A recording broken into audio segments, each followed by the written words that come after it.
Hair fall होतोय आणि तो थांबतच नाहीये. जे तुम्ही लाईफस्टाईल चेंजेस करताय, तुम्ही एक्सरसाइज करताय, तुम्ही सगळं काही करताय, पण तरीही नाही थांबत आहे तुमचा हेअरफॉल, तर हे काही रिझन्स असू शकतात. बट ते अगेन मी बोलते, ते फक्त टेम्पररी आहे. ते फक्त पैसे खायचे काम आहे. इतकी छोटी गोष्ट वाटते ना, तितकीच मोठी गोष्ट आहे. कुठल्या कुठल्या मुलींना स्ट्रेसमुळे पिरियड्स सुद्धा डिले होत.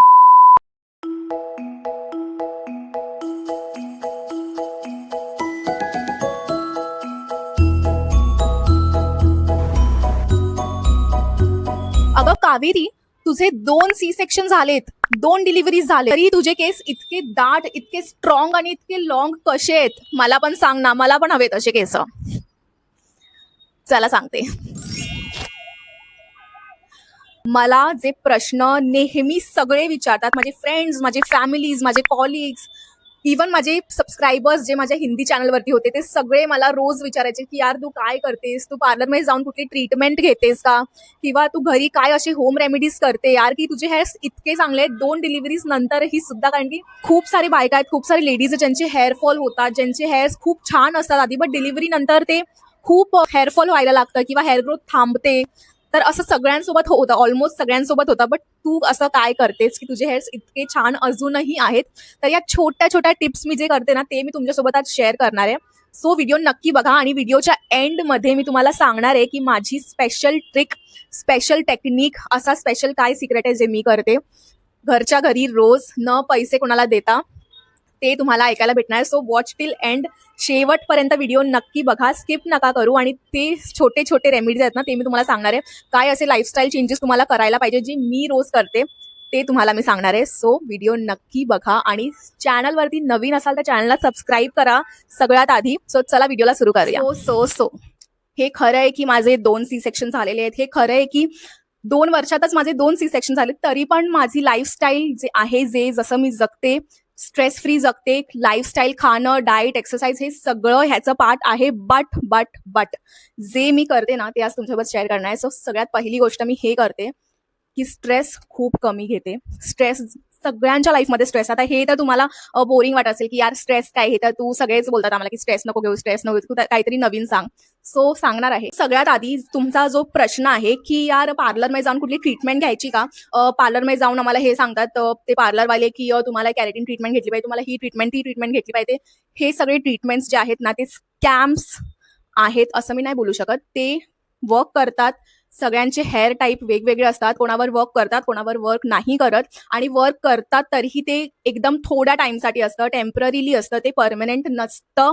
कुठलाही ट्रीटमेंट परमनंट नसतं. जरीही तुम्ही कुठलाही मोठ्यातला प्रॉडक्ट विकत घ्या किंवा तुम्ही मोठ्यातल्या मोठ्या ब्युटी पार्लरमध्ये जाऊन बसा, हेअर ट्रीटमेंट घ्या, काहीही करा, जर तुम्ही हे टिप्स आणि ट्रिक्स जे फॉलो मी करायला सांगते ते नाही केले ना, तर तुम्ही कुठलेही महागातले ट्रीटमेंट घ्या, ते तुमचे फायद्याचे नसतील. ठीक आहे. परमनंट जर तुम्हाला सोल्युशन पाहिजे असेल तर पार्लरमध्ये जात असाल तर मी हे नाही म्हणत की नका जाऊ, पार्लरमध्येच नका जाऊ, घरच्या घरीच बसा आणि पूर्ण बोरिंग बनून राहा. नाही, पार्लरमध्ये जा. जर पार्लरमध्ये तुम्ही हे विचार करून जात असाल, हाय, हॅलो, हॅलो,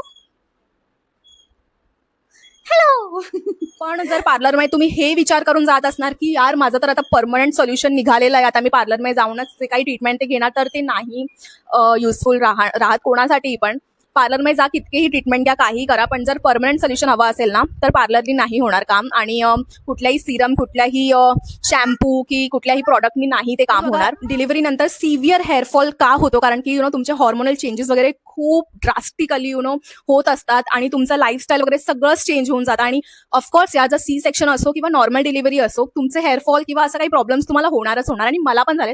कोण म्हणतं की मला नाही, मलाही हेअरफॉल आहे आणि आताही थोडे थोडे केस माझे गळतातच, पण माझा हेअर ग्रोथही तितकाच आहे. आणि हे तितकंच खरं आहे की जेवढे माझे हेअरफॉल होता ना, तेवढाच माझा हेअर ग्रोथ पण होत. आणि आता हेअर ग्रोथ कसा होतो ते मी तुम्हाला सांगते. जे माझं लाईफस्टाईल आहे ना, जे मी खाते, साधं जेवण, आपण कढीपत्ता जर आपल्या जेवणात कधी आला, आता तुम्हाला खूप हसायला येईल की ही काय सांगते कढीपत्ता, तर आम्हाला माहितीच आहे. नाही माहीत, कढीपत्ता तुमच्या जेवणात कधी आला तर तुम्ही फेकून देतात, ते मी चावून खाते. तो एक छोटासा चेंज.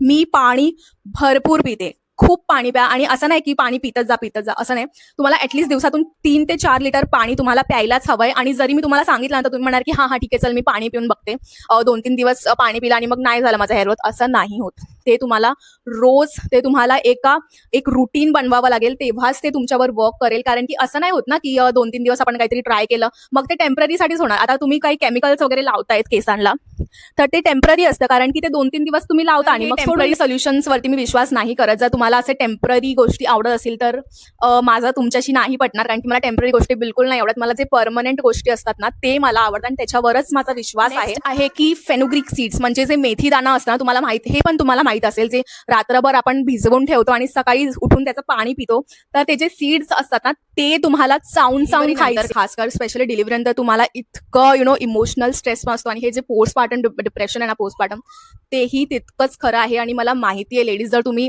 एक बाई आहात, एक मुलगी आहात, तर तुम्हाला माहित असेल की यार आपले पिरियडचे प्रॉब्लेम असतात, आपले डिलिव्हरी नंतरचे किती सारे प्रॉब्लेम असतात, चाहे असो किंवा ते सी सेक्शन असो, काही असो, मुलं सांभाळणं म्हणजे इतकं सोपं काम नाही आहे. आणि जर तुमच्या घरी कोणीही नसेल हेल्पसाठी, सपोर्टसाठी, तर तितकंच कठीण ते बनून जातं. आता बघा कशी असंच कठीण ते असतं. तर हे पूर्ण दिवस चालतं. याचा मतलब हे नाही की तुम्ही असं स्ट्रेस घेत बसणार की आता मी काय करू. आहे जे पण तुम्ही खाता ना, आता डाएट म्हणजे असं नाही की तुम्हाला कुठलं तरी डाएट करायचंय, काहीच नाही खायचं तर मी हेच खाणार आणि तेच खाणार. डाएट तुम्हाला कसलंही ना पाळता, जे तुम्ही घरचं जेवण आपलं असं ना, नॉर्मल डाळ, भात, चपाती, भाजी, ते सुद्धा तुम्ही जे खाता ना, ते तुमचं जे प्रोटीन असतं त्याच्यातून जे तुम्हाला प्रोटीन भेटतं ना, ते तुम्हाला का नाही भेटत, कारण की तुम्ही जे चपाती आहे ते 4-5 चपाती तर मी खातो, पण भाजीमध्येच ते प्रोटीन असतं. तर तुम्ही जर व्हेजिटेबल्स नाही घेणार, ग्रीन लिफी व्हेजिटेबल्स, जे पण आपले भाज्या आहेत ते इतकुशी घेतात. मी खूप बघितलंय म्हणून मी तुम्हाला सांगते. इतकुशी भाजी घेतो आणि इतकुशी डाळ पितो, तर डाळ तुम्हाला 2 वाटी तर प्यायचंच आहे. मी डाळ पिते, मी भाज्या खाते आणि चपाती जे आहे, भले मी एक चपाती खाईल, भले मी चपाती एकच खाईल, पण मी जी भाजी आहे ना ते भरून घेईल प्लेटमध्ये. तर असं मला प्रोटीन भेटतं आणि ह्याच्याने माझ्या हेअर्सला, आता जेनेटिक्स, तुम्ही म्हणाल की तुझं जेनेटिक्स असेल, तुझे मम्मीचे आणि आजीचे केस असेल म्हणून तुझे, हो म्हणून पण आहेत, जेनेटिकल पण आहे. बट जर जेनेटिक्सच आपण पकडून बसतो आणि जर मी काही केअरच नसती केली, असं काही जे माझं डाएट लाईफस्टाईल आहे ते केलंच नसतं, तर मग कुठून झाले असते. माझा पण तेवढाच हेअरफॉल झाला असता आणि हेअर ग्रोथ बिलकुल पण नसतं झाला. सो सगळ्यात पहिली गोष्ट ही आहे की स्ट्रेस कमी करा. सगळ्यांच्या लाईफमध्ये काही ना काही स्ट्रेस असतो आणि स्ट्रेसमुळे येस केस गळतात आणि खूप गळतात, हेअर ग्रोथ नाही होत, हेअरची वाट लागते, केसांची फुल वाट लागून जाते स्ट्रेसमुळे. तर स्ट्रेस नका घेऊ. हे जितकी छोटी गोष्ट वाटते ना तितकीच मोठी गोष्ट आहे. कुठल्या मुलींना स्ट्रेसमुळे पिरियड्स सुद्धा डिले होतात आणि हे मी बघितलेलं आहे डोळ्यांनी. माझ्या समोर माझे फ्रेंड्सचे असे खूप सारे लोकांना बघते की त्यांचे पिरियड्स वगैरे पण डिले होतात स्ट्रेसमुळे. ठीक आहे, तो स्ट्रेसचं झालं. आणि नंतर मग डाएट झाला. डाएट असं तुम्हाला काही स्पेसिफिक कार्ब हे ते डाएट वगैरे नाही करायचंय.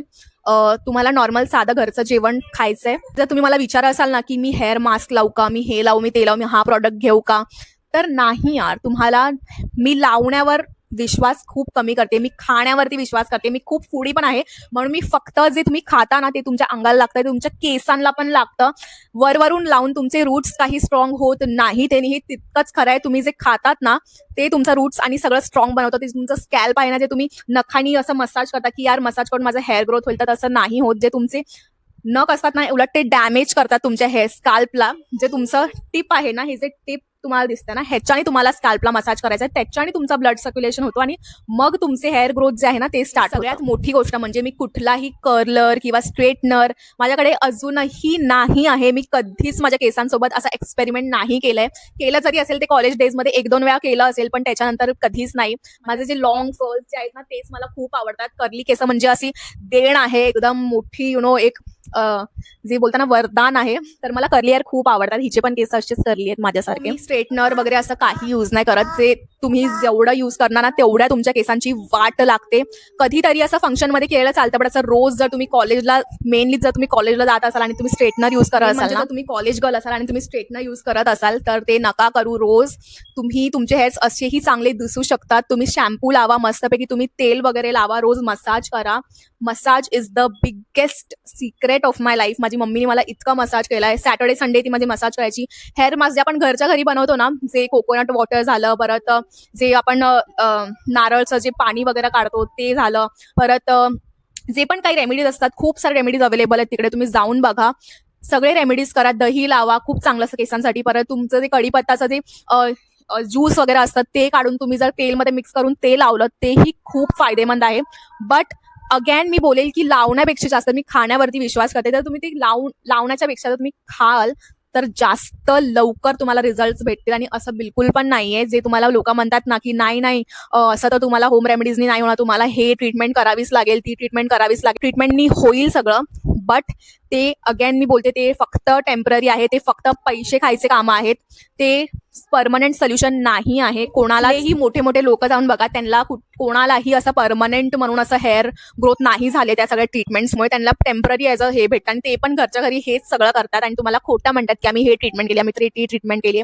तसं काही नसतं, फक्त पैसे खाण्याचे कामं असतात. ते तुम्ही लाईफस्टाईल चेंजेस करा, तुम्ही चांगलं डाएट ठेवा, चांगलं डाएट ठेवा, घरचं जेवा, exercise is the must. Exercise करा, योगा करा, माइंड स्ट्रेस फ्री ठेवा, रिलॅक्स राहावा आणि मग बघते की तुमचा हेअर ग्रोथ कसं नाही होत. तर सिक्रेट हाच आहे. माझाही हेअरफॉल होतो, माझा असं डेंजर हेअरफॉल पण झालेला डिलिव्हरी नंतर थोडासा, बट डिलिव्हरी नंतर माझा 1-2 दिवस काही दिवस असा हेअरफॉल पण होत होता, बट तितकंच माझा हेअर ग्रोथ पण होत होता. मग जेवढा माझा हेअरफॉल झालेला परत माझा हेअर ग्रोथ झाला. येस, कारण की याच सगळ्या लाईफस्टाईलमुळे चेंजेसमुळे म्हणून माझा हेअर ग्रोथ झाला. म्हणून मी कधीच असं स्ट्रेस नाही घेत की यार माझे इतके केस गळाले, तितके केस गळाले, तर आता मी काय करू, माझी लाईफच संपली, असं मी कधीच स्ट्रेस नाही घेत. कारण की मला माहिती आहे माझा हेअर ग्रोथ परत येईल, पुन्हा होईल.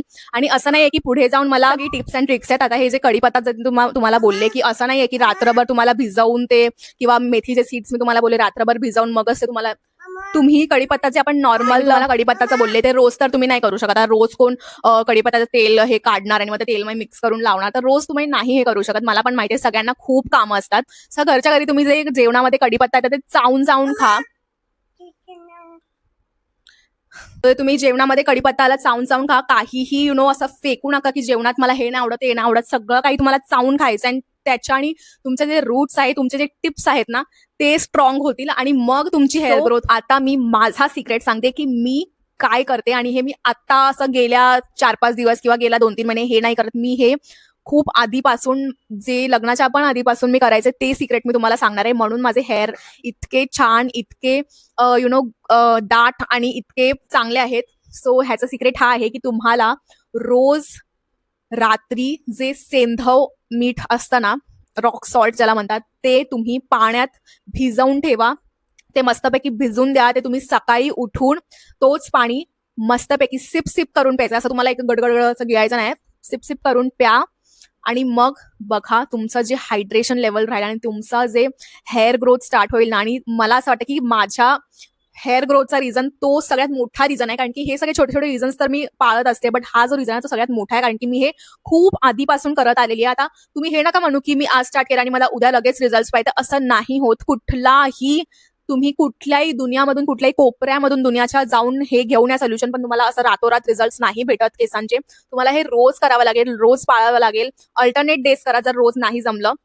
नॉर्मल असं तुम्हाला काय मोठं काही करायचं नाहीये. रॉक सॉल्ट घ्यायचं, ते पाण्यात भिजवायचं, मस्तपैकी भिजवून ठेवायचंय आणि सकाळी उठून ते पाणी प्यायचं. ते पाणी मी रोज पिते. आणि नाही करू शकत तर सकाळ सकाळी गरम पाणी सिप करून प्या. असं तुमचं मेन म्हणजे मोटिव्ह काय माहितीये का, hydration is the main goal. आणि हायड्रेटेड जर नाही राहिली ना बॉडी, तर तुमच्या ते बॉडीवर तर परिणाम होतोच होतो, बट तुमच्या जे केसांवरती आहे ना ते जास्त परिणाम होतो. कारण की जे रूट्स असतात ना, ते रूट्स तुम्ही स्ट्रॉंग नाही केले आणि केस स्ट्रॉंग करायला गेलं तर कसं होणार ना.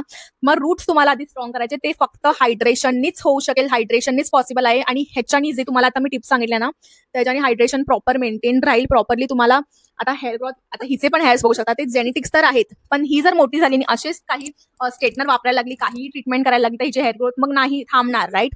मग हिला पण मी हेच टिप्स सगळे सांगणार आहेत, है ना. आणि एक लास्ट महत्वाची गोष्ट म्हणजे आता तुमचा सिव्हिअरच हेअरफॉल आहे, आता काहीच नाही होऊ शकत, म्हणजे तुम्हाला काहीतरी प्रॉब्लेम आहे, काहीतरी मेडिकल इश्यू असेल ज्याच्याने तुम्हाला हेअरफॉल होतोय आणि तो थांबतच नाहीये. जे तुम्ही लाईफस्टाईल चेंजेस करताय, तुम्ही एक्सरसाइज करताय, तुम्ही सगळं काही करताय, पण तरीही नाही थांबत आहे तुमचा हेअरफॉल, तर हे काही रिझन्स असू शकतात. तुम्हीही होऊ शकतात. छोटीशी प्रॉब्लेम पण असं हेअरफॉल करतो. आता तुम्हाला पीसीओडी वगैरे झालं असेल तरीही तुमचा हेअरफॉल होऊ शकतो. आता तुम्हाला घाबरत नाहीये, तुम्हाला छोटी काही प्रॉब्लेम असू शकते. जे डिलिव्हरी नंतर तर खूप असे बायकांना बघायला भेटतात, पिरियड्स पण डिले होतात, तर मग त्याचा एक रिझन असू शकतो की हेअरफॉल होतोय. पण तुम्ही असं टेन्शन घेऊन असं काहीही करायला नका लागू, कुठेही जाऊन कुठलाही ट्रीटमेंट नका घ्यायला लागू की माझा हेअर ग्रोथ होईल म्हणून. कुठल्याही ट्रीटमेंटनी कुठलाही परमनंट हेअर ग्रोथ नाही होत, हे मी पुन्हा तुम्हाला सांगते.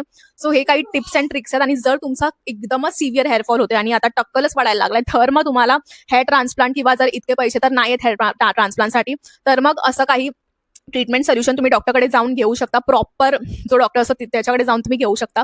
पण असं पार्लरमध्ये कुठला तरी ट्रीटमेंट केला आणि कुठला हा प्रॉडक्ट विकत घेतला तर तसं नाही होत. ठीक आहे. तर मग हे सगळं आहे हेअर्सबद्दल. तर खूप लोक मला असं विचारतात की हेअर्स तुझे कसे स्ट्रॉंग आहेत, 2 सेक्शन झाले तुझे या 2 वर्षात, कारण की माझा हा जो बेबी आहे तो 5च महिन्याचा आहे, आता 6 महिन्याचा होईल पुढच्या महिन्यात. तर मग कसं काही तू मॅनेज करते आणि तुझी 1-2 वर्षाची मुलगी पण आहे. तर मग कसं तुझे हेअर्स वगैरे, आता हेअर्स खूप जातात ना, आता हा खूप मोठा दुनियाला जो पडलेला प्रश्न बायकांना मेनली खूप हेअरफॉल होतो डिलिव्हरीच्या नंतर, तर सगळ्यांनाच आपल्याला माहिती आहे. तर म्हणून मी हे असं एक मनात आणलं की मी तुमच्याशी पण शेअर करू की भाई जे तुम्ही हे इथे जाऊन काहीतरी होईल, तिथे जाऊन काहीतरी होईल असं नका करू. जे तुम्ही जे वर्षानुवर्ष आपण पाळत आलोय तेच पाळा, ते छोटे छोटे गोष्टी करा. तुमचं हेअर ग्रोथ होईल आणि नक्की तुम्हाला प्रोटीन, न्यूट्रिशन जे पण काही लागतं ते सगळं घेऊन नक्की तुम्हाला फायदा भेटेल. हे सगळं तुम्ही करा. आणि जरीही तुम्हाला काही क्वेश्चन्स असतील, काही क्वेरी विचारायचे असतील, तुम्ही कॉमेंट सेक्शनमध्ये मला विचारू शकता. मी त्याचे आन्सर्स नक्की तुम्हाला देईल, त्याचा रिप्लाय नक्की तुम्हाला देईल. आणि व्हिडिओ आवडला असेल, व्हिडिओला लाईक करा, सबस्क्राईब करा माझ्या चॅनलला जर तुम्ही नवीन असाल चॅनलवरती, सो दॅट असेच काही चांगले चांगले व्हिडिओज तुमच्यापर्यंत पोहोचतील आणि माझे जे सिक्रेट्स आहेत ते तुम्हाला सांगेल. आणि कॉमेंटमध्ये मला सांगा की तुमचं पण जर हेअरफॉल झालेलं तर तुम्ही ते कसं रिकवर केलं किंवा कसं तुम्ही काही केलं, एक्सपेरिमेंट्स केले, म्हणजे दुसऱ्यालाही मदत होऊ शकेल. सो चला भेटूया पुढच्या एका चांगल्या व्हिडिओमध्ये. सो व्हिडिओला लाईक करायला नका विसरू, चॅनलला सबस्क्राईब करा. भेटूया पुढच्या व्हिडिओमध्ये. तोपर्यंत bye bye bye bye bye bye.